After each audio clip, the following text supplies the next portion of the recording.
Hello, this is Martin Brossman, KI4CFS, and this is Paul Garrett's KE0VWZ. The question I want to ask is, what is Web SDR Radio? Because you brought it up to my attention, and I'd heard it before, and this looks like a great way for people to start listening right off the web. It really is. It's basically defined as web software defined radio.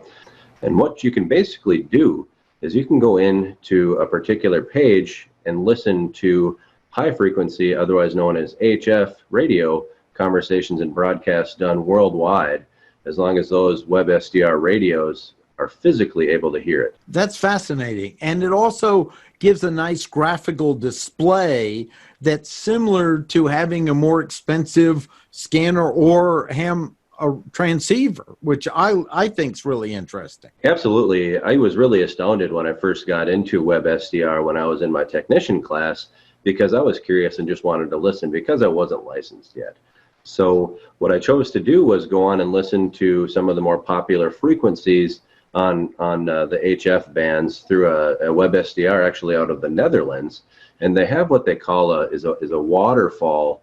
And what that will show is where any radio activity is taking place.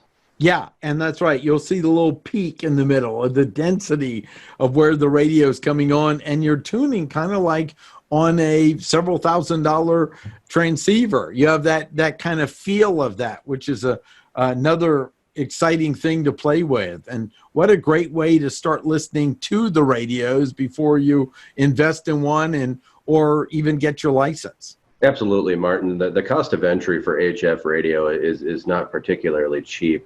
I would say an average rig with antenna, power supply, and things like that can run you around $500, and that's sometimes being conservative, depending on where you can get your equipment from. So the ability to actually listen to Web SDR radio on HF can not only supplement the hobby, but it can also really show you some exploratory time to see if maybe HF is for you, or if you just like to listen. Typically, what you're going to find is one of the more popular Web SDR platforms is right on top. You can click that particular link, and you'll be able to look around and poke around a little bit.